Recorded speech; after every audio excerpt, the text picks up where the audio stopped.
I just don't understand, right? With all the drama around Stefon Diggs and the Bills, how he is still part of the team. Because at this point, it's just like there's too much turmoil.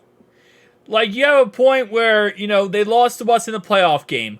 Stefon Diggs, very upset he wasn't getting the ball on the final drive of the game. Very vocal about that on Twitter, right?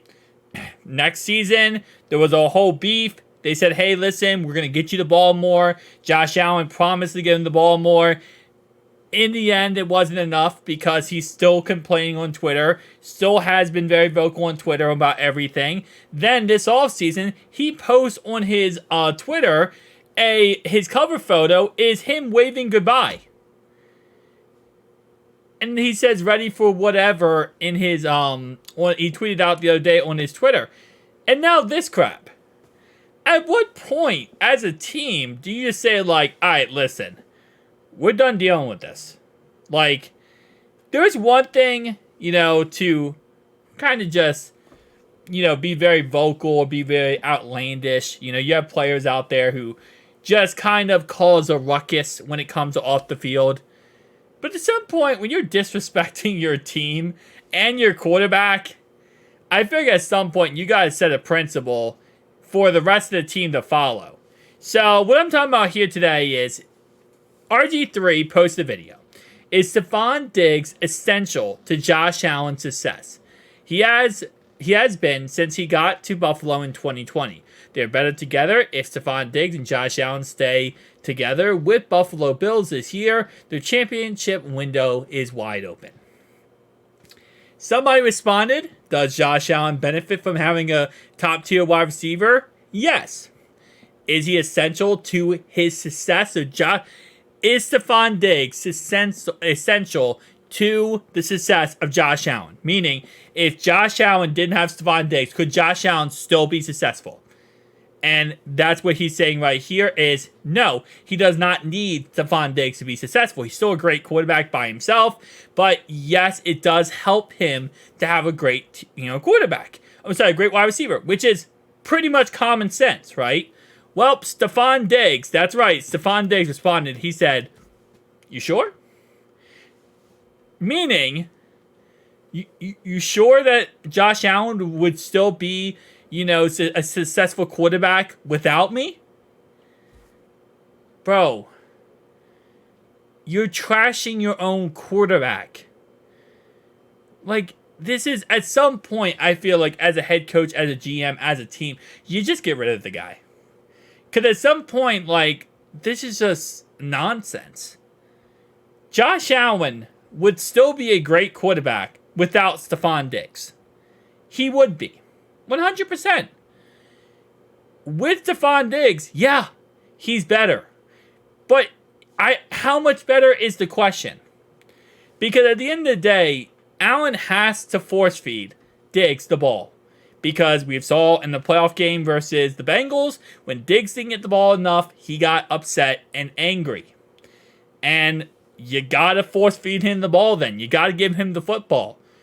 Well, you might not be giving him the football in a perfect situation, and you might end up, causing your team the game because of that mistake. So it's just crazy, again, how Bills, what are you guys doing?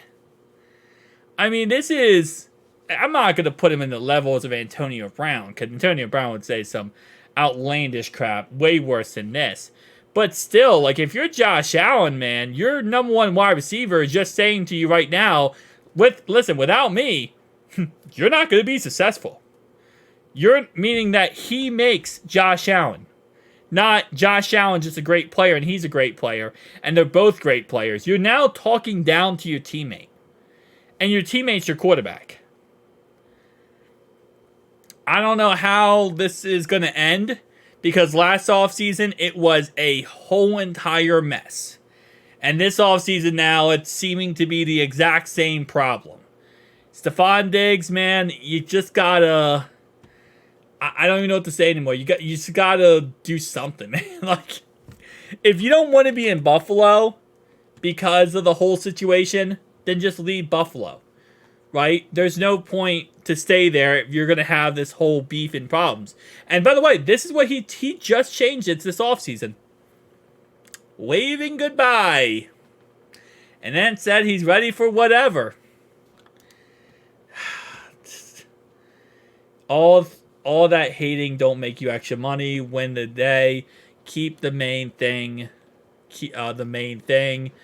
Ketchup goes in the fridge, by the way, not the cabinet. He also posts some crazy stuff on Twitter. But again, like I said, listen.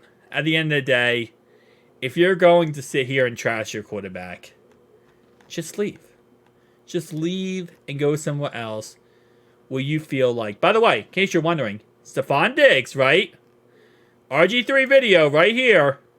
Does this right here. This is real. This is not, fake. This is a real thing that Stefon Diggs responded to. I don't know. Maybe I'm crazy. Maybe I'm insane. Tell me down below your thoughts and opinions. Because I feel like at some point, man, you just gotta, as a team, you just, even with the best players possible, at some point, it's too toxic, it's too much turmoil, and you just gotta say, we're done. We're moving on. We're gonna trade you because you're not worth it to keep on the team with how much problems you are. I don't know. Maybe I'm looking too far into it. It's just, come on, man. Like, to publicly trash your quarterback. I can't imagine. Even with T not, us not working on a contract with T and him requesting a trade, he doesn't come out and say, oh, blah, blah, blah, Joe Burrow, blah, blah, blah, Joe Burrow's this, Joe Burrow's that. He didn't have a whole entire meltdown fight with him. Because there's also another reason why players don't do that. Because T knows if he had a meltdown fight, guess what's going to happen when he hits free agency? Teams aren't going to be interested. Yeah, that's another thing. Kill your draft stock. Oh, sorry, not your draft stock. Kill your market value / your trade value is by acting like this. Because unless you go to the Steelers, who are somehow Mike Tomlin can deal with these type of head cases, you're not going to go anywhere where you're going to be successful. Because teams don't want you. They're not going to want you if you act like this. When you're trashing publicly your starting quarterback. And it's not like, Josh Allen is like a, mid-tier. He's a top 5. He's easily top 5 in the NFL. He's one of the best quarterbacks in the NFL. Arguably, you could say it's, Joe, Mahomes, Lamar, Josh Allen.